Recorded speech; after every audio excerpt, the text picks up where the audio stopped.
Welcome in to Outkick the Show, Monday edition. I'm wearing my blue Kentucky shirt to thank the Wildcats for finally eliminating Butch Jones as the coach of the Tennessee Volunteers for all intents and purposes for years to come. We still have a pussy athletic director at Tennessee who won't make a move, but that is the reason why I am wearing the blue, because Butch is gone for all intents and purposes. Much to get to today. I appreciate all of you coming to hang out. I hope you listened to the show this morning. I hope you've gotten your sleep caught up since last night. Game 5, epic World Series game between the Astros and the Dodgers kept many of us up late last night. Want to go ahead and tell you, as always, Outkick the Show is brought to you by Oddshark. Go to Oddshark for all of the gambling and informational related needs you have. Also, if you have a mortgage rate in the 4s or even in the 3s, make sure you get it lowered just in time for the holiday season. It can be very expensive. Thanksgiving and Christmas. If you trust me, then trust the guys I trust, thehomeloanexpert.com. If you tell them that Outkick or Clay Travis sent you, they're the links at the top of Outkick.com. Click through there to my guy Ryan Kelly. If you tell them that Outkick sent you or that I sent you, you get a year's free subscription to Outkick the Coverage VIP, and a lot of you are reaching out and doing that, so I thank you for supporting the advertisers who support this show, The Home Loan Expert. They're great, and remember, they're also the presenting sponsor of the Anonymous Mailbag, which shows you what great taste they have. Also want to tell you it's the perfect time to go ahead and order some flowers in advance. The fall season, right now, you know that my wife is always mad at me for something because I deserve it, because I'm a husband, and husbands always are doing things wrong in the household. Wives are always upset with us. Why not go ahead and get some credit in advance by buying some flowers for your wife or significant other? You can get all sorts of things. For people who are obsessed with fall, pumpkin spice lattes, scented candles, the works. And I'm telling you right now, you can get the perfect bouquet, and you can do that with my friends at Pro Flowers. Pro Flowers, no matter who you have, they have the perfect gift for the fall. They're best-selling. You know how much I love flowers. They're best-selling cinnamon cider roses, a great option for birthday, anniversary. How about Halloween? Go ahead and do it. Or go with one of the classics like 100 Autumn Blooms. When you see a guy's face, is there anybody out there who can see this face and not think, that makes me think I need to spend money on 100 Autumn Blooms or a dozen Autumn Roses? You can't lose. No matter which bouquet you send, get 20% off of any of them of $29 or more at Pro Flowers. Go to Pro Flowers, guaranteed to stay fresh for 7 days, or you get your money back and you can control the delivery date. They give you more bloom for your buck. To get 20% off all orders of $29 or more, go to proflowers.com. Use my code OUTKICK. That is OUTKICK. Go to proflowers.com, and you'll be glad that you did. And use my code OUTKICK at proflowers.com, code OUTKICK. All right, boys and girls, let's get to the stories. I gotta say in general, thank you all for joining me right now. There is a spectacular Monday edition here. I don't block people. You guys report them. When we have situations like this arise, you guys are in charge of the situation. And you know what? I'm going to have to go ahead and block them, I think. I try, like, this thing should be a situation where it automatically pops up and you guys block them. You guys all report them. I'm in charge of you guys. I'm going to let you moderate the situation, and you guys should be able to control it. We don't need Kevin Spacey coming to hang out on the show today. By the way, how about Kevin Spacey getting accused of trying to have sex with a 14-year-old boy, and what does he decide to do? He blames it on being drunk, and then he decides to come out as gay. This is what I've been saying for years now. If I ever really get seriously in trouble, the first thing you're going to see is the news about me being seriously in trouble. The next thing you're going to see is I'm going to come out and I'm going to say, you know what? I'm gay. You know what? I'm incredibly gay. I apologize. And also, I'm thinking about becoming a woman. I've already got boobs. I'm going to now become a woman. If you're gay or you're trans, nobody criticizes you. You just go ahead and avoid all punishment for any wrongdoing. If Trump just comes out right now If Trump gets indicted for anything wrong, my advice to him would just be, say you're becoming a woman. You get an ESPY. Everybody tells you how courageous and brave you are. All of Trump's critics would immediately become huge fans of his. That's the rules. Once you say you're trans, then everybody has to come out and say you're amazing and you're brave and you're remarkable. Being the first trans president, pretty big deal. People were like, oh, Obama's the first black president. I'll see your black president and I'll raise you cutting a dick off. I'm also now going to become the first trans president. Got to tell you, pretty brave. All right, let's get to, and also maybe he could become black too, like Rachel Dolezal. So if he could become a black woman, boom, nobody can ever say anything bad about him for the rest of his life. A solid move for Donald Trump. Just filing it away. Trump White House, think about making that move. All right, several things to hit. ESPN is in significant trouble. I have been telling you this for a couple of years on this show, and what have they consistently said? ESPN has their whole army of PR people. They're out there counting how many times I use the word boobs. They're out there saying, oh my God, how does Clay Travis have the audience that he has? It's unacceptable. This is not allowable. Shouldn't be permissible. All of these things that they consistently say about me, right? You guys have all seen it. Well, last year, I pulled this language out. I've been asking what ESPN is going to do about Monday Night Football because they pay $2 billion a year for Monday Night Football and one wild card game, which usually airs on a Saturday. And news just came down today, sports TV ratings, I saw it tweeted out. I'll soon get the Nielsen numbers officially from them. But ESPN lost 480,000 subscribers in the month of October. That's an unprecedented number to happen in the middle of football season. Usually you never lose numbers like that in the middle of a football season.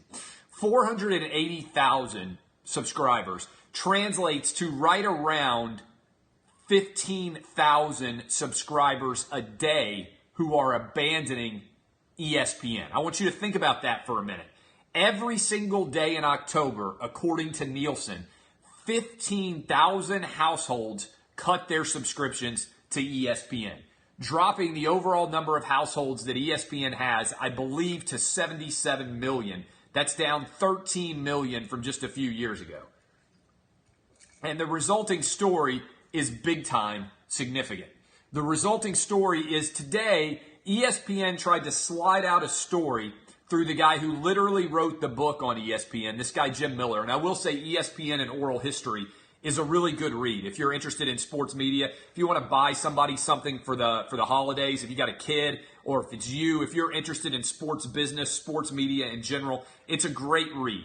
And he did a really good job. It's an oral history of the growth of ESPN from my day. We're at the same birthday, 1979. I'm the same age as ESPN. I'm 38 years old, to the present day. And Jim Miller, this article came out in, I think it's the Hollywood Reporter. And the Hollywood Reporter, there are a couple of paragraphs that I wrote about, and I would encourage you guys to go check it out. But he said, ESPN has been able to pull off a dramatic judo move in recent agreements with its affiliates. One of whose importance cannot be overstated. Now, this is ESPN executives using Jim Miller as their source to try to put out their side of the story. The network would not face automatic decreases if they don't have Monday Night Football. Monday Night Football plus the holiday game cost another $100 million. Sorry, the wild card game. That's $2 billion a year that ESPN spends on Monday Night Football in one playoff game. And in particular, ESPN is now arguing, even though everybody pays us $7 a month, there's no language in our contracts which demands that we have to keep Monday Night Football. Now, what's significant about this, honestly, is that this is a trial balloon. Effectively, ESPN is tossing up this trial balloon to Wall Street to let Wall Street become aware, oh, wait, ESPN may not be keeping the Monday Night Football package. And if that's true, because the Monday Night Football package is right now supposed to die on 2021, that's when the contract runs out, they are in real trouble. And effectively what's going on here is ESPN is trying to decide whether they're going to lose more billions of dollars by paying for the NFL or not paying for the NFL as their business continues to collapse. And this is a massive, massive story as everybody out there continues to react to the sports media bubble. Now, I tend to think what is likely to happen here is the rise of Amazon, the rise of Google, the rise of Facebook, the rise of Apple, all of these networks, the digital networks, the tech companies, are probably going to end up buying all these television rights of the leagues. So I think to the extent that the leagues are on the ESPN Titanic and they realize that it has struck the iceberg, they're going to be like the Kate Winslet character that was floating in the ocean, worst case scenario. They're going to survive the night of freezing temperatures. And ESPN's going to be like Jack there in the water trying to stay warm and slowly freezing to death. And the ESPN executives, to continue this metaphor, are like all of the people who were playing the instruments as the Titanic sank. All of the ESPN peripheral PR, all of their executives, they're sitting there playing A Night to Remember as the ESPN Titanic goes into the water. I think everybody else all these leagues are going to be able to step into the lifeboats. They're going to go off into the future and join all these tech companies. And I think the leagues may be able to withstand ESPN hitting an iceberg. But ESPN is dead.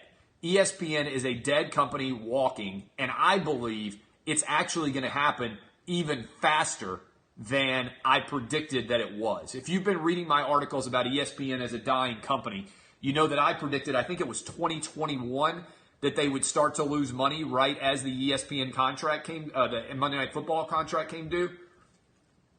I think it's even more likely it's going to happen sooner than that. I think it's going to happen even faster than that. I think they are even more dead. And as a result, what you really should be doing if you were ESPN, people say, okay, Clay, let's pretend you are an executive in charge of ESPN.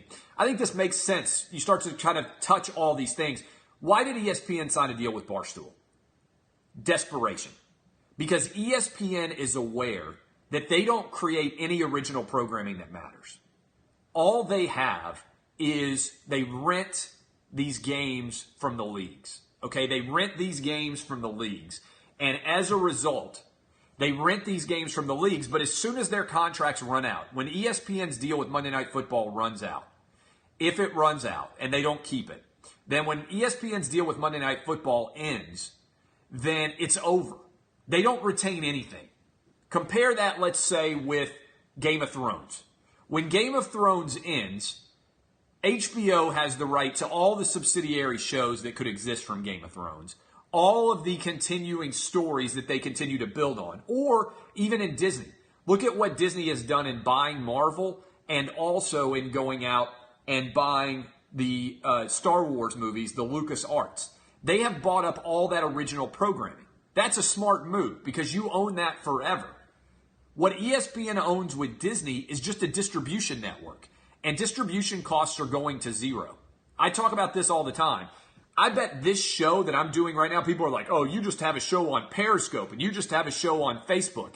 I bet this show is more profitable than the vast majority of sports TV shows on television right now. I bet I make more money off this show than FS1 does off Skip Bayless's show. Now, I don't know that for sure, but I bet I make more money off my Periscope and Facebook Live show than FS1 does off of Skip Bayless's Undisputed show. Now, that's not because Skip Bayless's show makes no money. It's because this show has almost no fixed costs. And ESPN is a fixed cost machine. All those incredibly expensive television networks, all those incredibly expensive aspects of their business that they have created, that's all they have left. They are effectively the bag holder when these leagues skip away.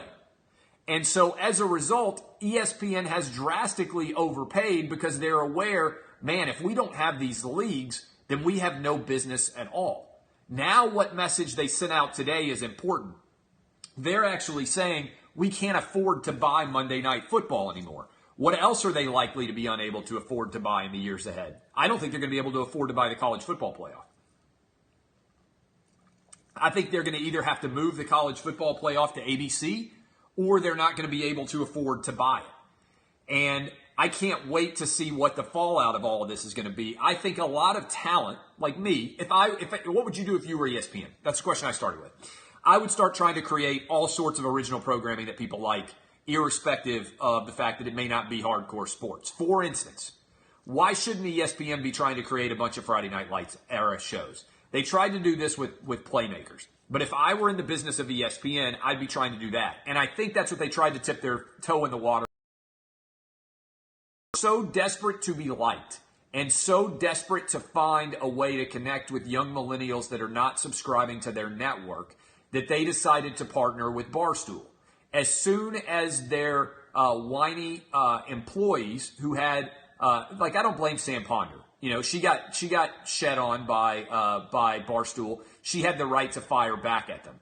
But there are a lot of other whiny employees that think that they should be able to make the decisions about where the network is going. And as a result, the network is collapsing. The network is collapsing all around ESPN. And I think some of these people are going to be able to do what the leagues are going to do, which is move on lifeboats to Amazon, to Facebook, to all the Netflix, to all these other different sources. For instance, frankly, if I were right now buying content for Netflix and Amazon, let's just say, and Facebook, I would, and Twitter and all these, I would look at a show like this, which is delivering tens of thousands of viewers every day, and I would say, why don't we just put Clay Travis on behind a paywall? Just an idea. Instead of, I love my advertisers, but instead of me directly selling it, just put me behind a paywall and promote it and say, hey, people can come hang out and watch Clay Travis's sports show every day. To me, that would be a smart move. Why wouldn't Netflix or an Amazon say, hey, we're also going to take Clay Travis's radio show and we're going to offer it to subscribers only for 3 hours behind the paywall? That, to me, is a pretty smart move. I think that's what's going to happen.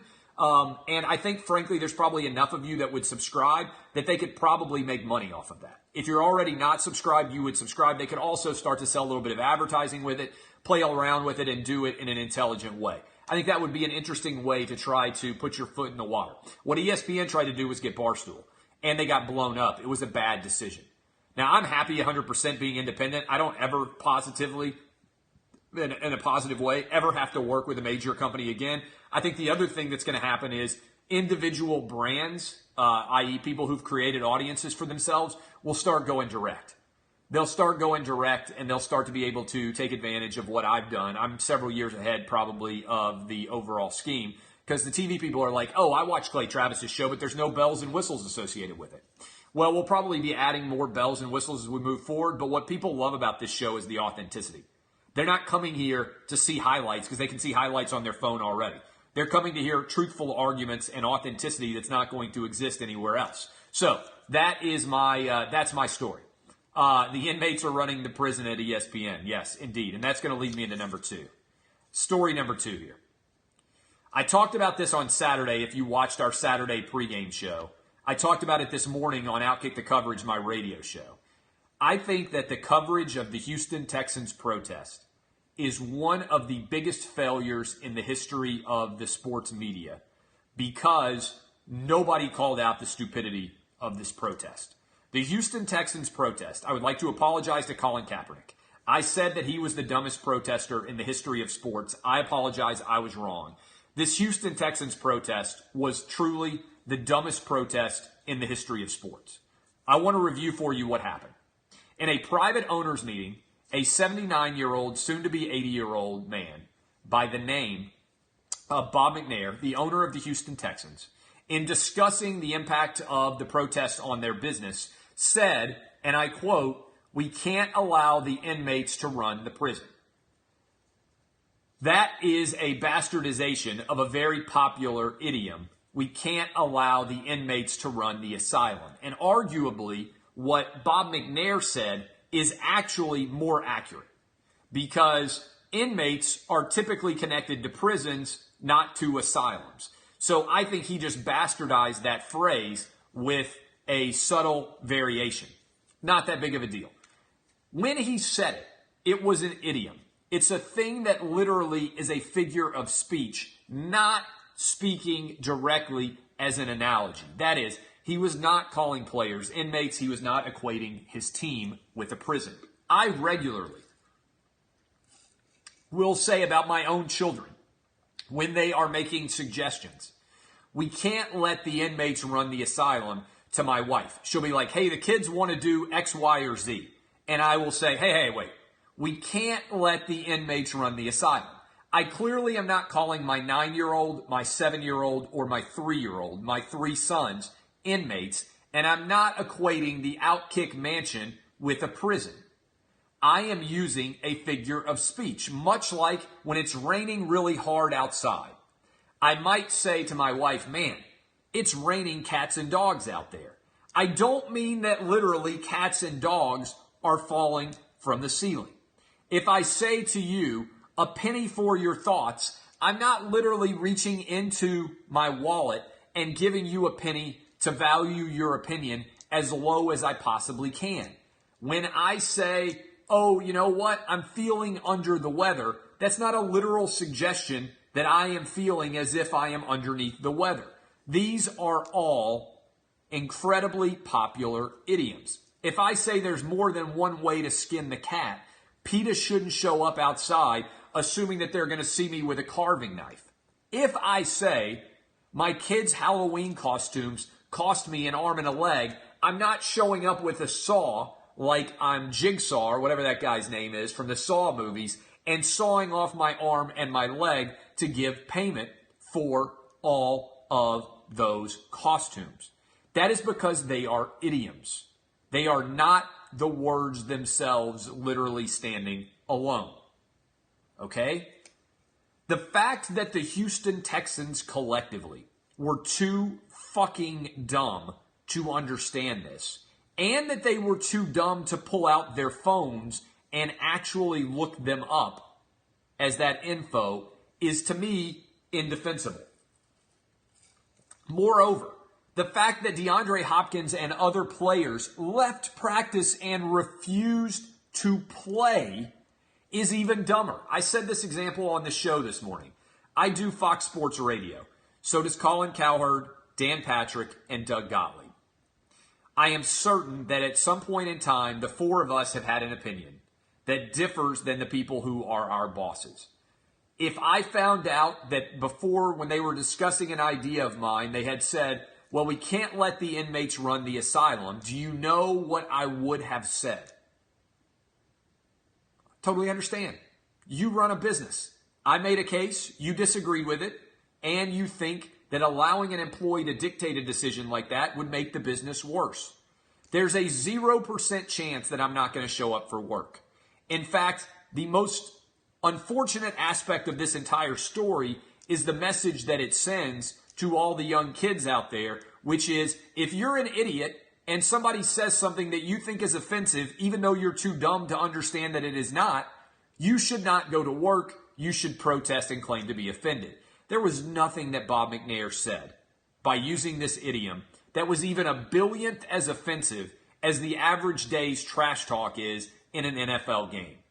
Everybody out there should have flat out ridiculed the Houston Texans for their stupidity. And they should have also pointed out that in deciding to protest the national anthem, which had nothing to do with what their owner said, they actually verified his exact position, which is the inmates are running the asylum. These idiots who don't understand the complexities of my business have actually decided to protest the national anthem over an idiom I used, which is universally known, because they're too dumb not to understand otherwise. And that should have been the number one story. Moreover, what's even worse than the player stupidity is the complicity of the sports media. Because unlike players who may have never read a book, everybody in the sports media should have at least read one book in their life. Just one. And if you've read just one book or occasionally read a newspaper, you would know that inmates run the asylum or inmates run the prison is incredibly common. Yet what did ESPN have on their programming leading into the NFL stories on Sunday? Charles Woodson said that he wouldn't even use the O word. What is the O word, you might be asking? Owner. He said he wouldn't use the word owner. Randy Moss followed it up by saying, you know what? Owners of teams don't actually own players. My fucking God, have we lost all semblance of universal understanding? The motherfucker owns the team, not the players on the team. Everybody knows that. Randy Moss. Randy Moss and Charles Woodson, clearly imbeciles, okay? Total idiots. Yet nobody pushes back against them at all. Why, ask yourself this, am I the only person in the entire country to write a column pointing out how stupid the Houston Texans are? Everybody in the sports media, I'm the only person who's willing to do it. Because most of the sports media is filled with pussies who want to create racial animus and division even when it shouldn't exist because it's good for their business. People out there say, oh, Clay Travis is a race baiter. Go look at what I do. I'm always pushing back against false accusations of racism and saying they have no basis in fact, such as with this case. Moreover, I want you to follow me along here. When Bob McNair said the inmates are running the prison, he didn't say black guys. There are a lot of white guys on the Houston Texans as well. In fact, if you go look at the data, 58.4% of all inmates in this country are white. Only 37% of them are black. Isn't the really racist thing to assume that when he said the inmates are running the prison, to assume that he meant black guys? There are white guys on the Houston Texans too. Isn't that actually the racist thing? And moreover, if Bob McNair was actually racist, don't you think he would have not even thought of making this analogy? If he were truly racist and he was like, oh, all black people are in prison, he wouldn't even have thought to make the analogy in that meeting because he would have known it was racist and he was throwing it out there.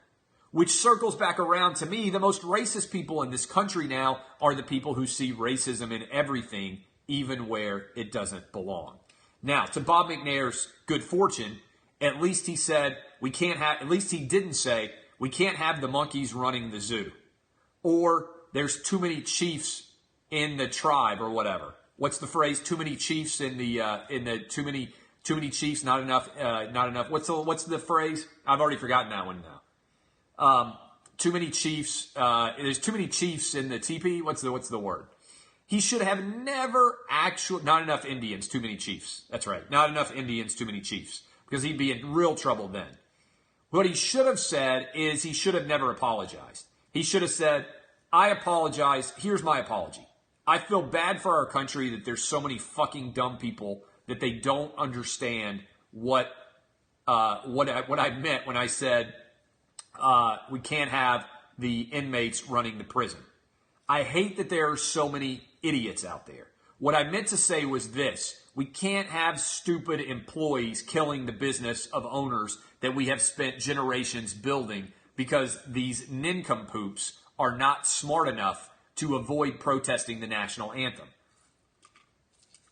The irony of this entire story is that the players actually proved Bob McNair's point by deciding to protest his idiom by actually taking a knee during the national anthem, even though the anthem had nothing at all to do with what they were upset about.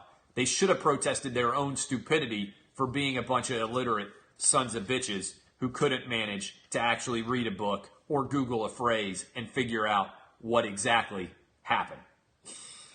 Okay, last thought. Who gets the Florida job? You know what? We've almost gone a half hour already. Bob McNair should just come out as gay. He'll be fine. That's what also Butch Jones should do. Instead of when he lost to Kentucky, he should just come out and say, I know we lost to Kentucky, but the important thing to know here is I'm gay and I'm becoming a woman. Boom. Nobody has any idea what to happen. For the Florida Gator job, I think Scott Frost, I think Chip Kelly should be in the mix. I would hire Chip Kelly. If I were the Florida Gators, I would hire Chip Kelly. But what they need is they need an offensive guy. Because the biggest issue with Jim McElwain was all of his offenses finished 112th or worse at Florida. At Florida, they expect to be entertained. They expect points. They expect an offensive juggernaut of a system. They would rather go 9-3 and score 45 points a game than they would go 10-2 and average 14 points a game.